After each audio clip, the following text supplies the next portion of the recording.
as novas regras, as regras da reforma, vão ser aplicadas imediatamente pela Justiça do Trabalho?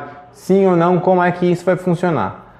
Eu fiz esse vídeo, na verdade esse é o segundo vídeo de uma série de 3 que eu fiz para responder a essa questão, que é uma pergunta que eu recebi de um advogado em um dos meus vídeos anteriores. É um assunto muito importante, então vamos lá, fica comigo. Bom, antes de mais nada, bom dia, boa tarde ou boa noite para você. Eu espero que você esteja bem nesse momento em que você está vendo esse vídeo, onde quer que você esteja. Quem está falando aqui é o João. E eu agradeço e fico feliz por você estar aqui vendo mais esse vídeo que eu fiz pensando em você que é advogado ou advogado, tá? Gente, olha só, como eu já disse no meu primeiro vídeo, não sei se você já viu, ou se você não viu, veja. No meu primeiro vídeo eu tratei de regras de processo, nesse eu vou tratar de regras de direito material individual, tá? E como eu já disse no primeiro vídeo, existe um documento nesse momento que é muito importante para nortear essa resposta, né?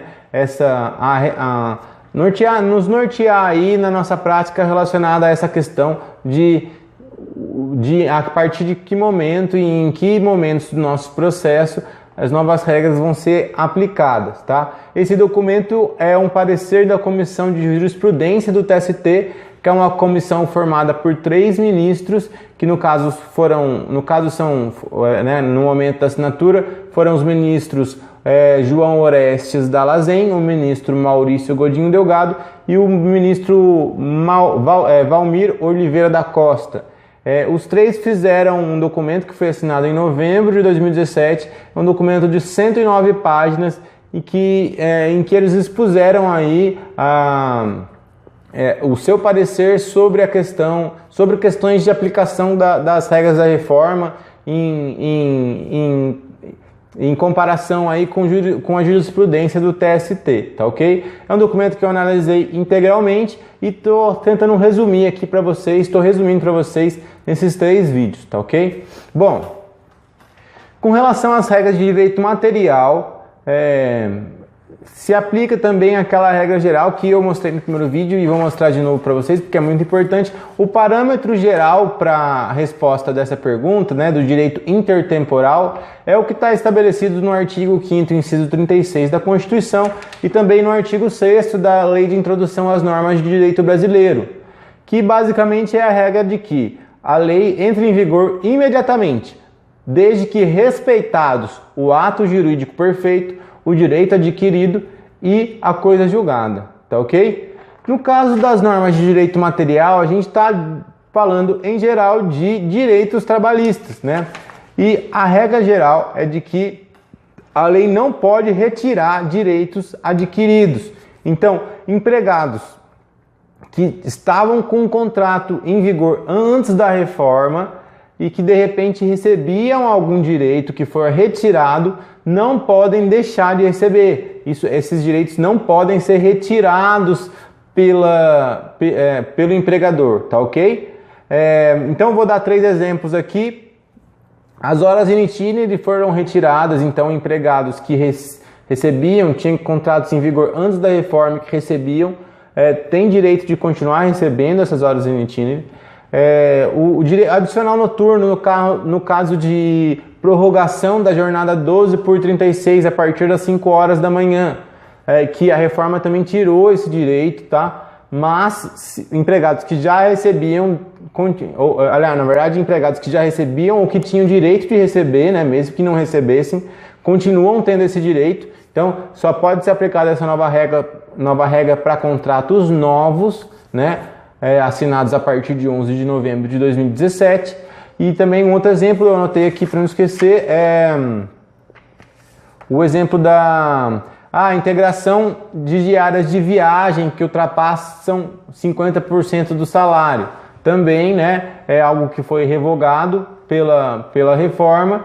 Então, se for revogado, isso vai valer para as novas contratações, certo? Quem já recebia os reflexos dessa integração ao salário antes da reforma vai continuar tendo direito de receber. Quem já recebia ou tinha direito de receber mesmo que não recebesse, tá ok? Então, Então essa é a regra geral, esses são os casos mais simples. Tem alguns casos que são um pouco mais, um pouco mais complexos, mas também não são assim, não é nada que vá gerar, acho que, muita polêmica. No caso, tem algumas regras que são relacionadas diretamente à rescisão. Por exemplo, a rescisão por acordo, né? Por exemplo, um novo procedimento de rescisão. Existe uma nova hipótese de justa causa também, né, que entrou em vigor com a reforma. Então essas novas regras, caberia questionar se elas são aplicáveis a contratos que foram assinados antes, né, antes da reforma, e a verdade é que sim. Por quê? Porque elas são regras relacionadas diretamente à rescisão, e a rescisão ainda não tinha ocorrido, né, anteriormente à reforma, certo? Estou falando, né, dos casos em que a rescisão aconteceu após a reforma. É claro que se por um acaso alguma rescisão tiver acontecido antes da reforma e de repente alguma das regras em vigor antes da reforma não foi respeitada, vai ser aplicada a lei anterior à reforma, tá ok? Um outro ponto que também merece atenção e que eu acho que é um dos pontos que vai gerar polêmica, esse sim vai gerar polêmica. De acordo com o parecer da Comissão de Jurisprudência do TST, a nova regra da reforma trabalhista de que os intervalos não respeitados, a indenização relativa a esses intervalos, o valor pago terá natureza indenizatória e não salarial. De acordo com o parecer, essa nova regra será aplicada imediatamente, mesmo a contratos assinados anteriormente à reforma, com base no seguinte entendimento: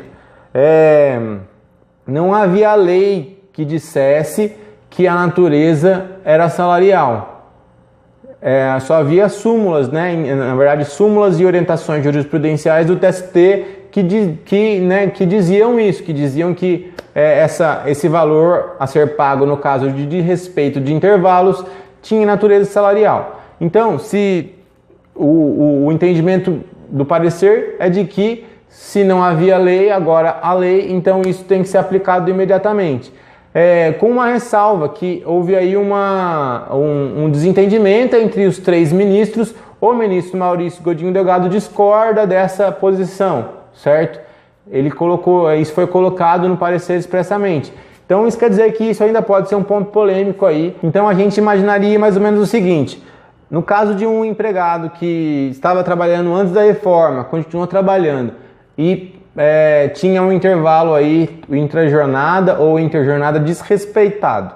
De acordo com esse entendimento, se ele entrar no Justiça do Trabalho, as horas extras prestadas até 10 de novembro de 2017 serão consideradas salariais, e as prestadas, horas extras não, né? Essas horas de intervalo desrespeitadas, prestadas a partir do dia 11 de novembro de 2017, serão consideradas indenizatórias, ok? Esse seria o entendimento. Eu acho que isso é algo ainda que esse é um dos pontos que ainda vai ser definido, né?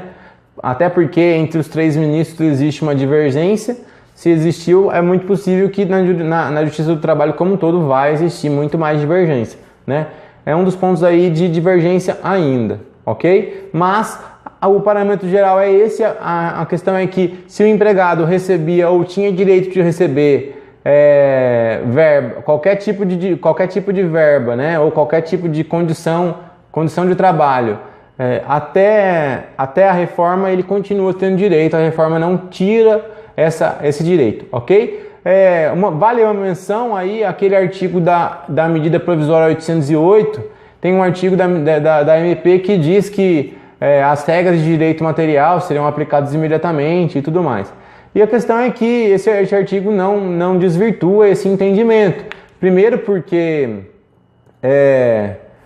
a regra geral é realmente essa, ok? De que se aplica imediatamente, respeitados aí ato jurídico perfeito, direito adquirido e coisa julgada. E o respeito ao direito adquirido e ato jurídico perfeito estão na Constituição, e é claro que a medida provisória, mesmo que transformada em lei, não vai suplantar aí essa regra constitucional, que é uma regra de segurança jurídica muito importante, ok? Bom, então é isso, esse é o segundo dos 3 vídeos, eu espero que tenha sido informativo para você. Antes de terminar, eu quero te pedir para que você comente aí, poste um comentário onde você está assistindo esse vídeo.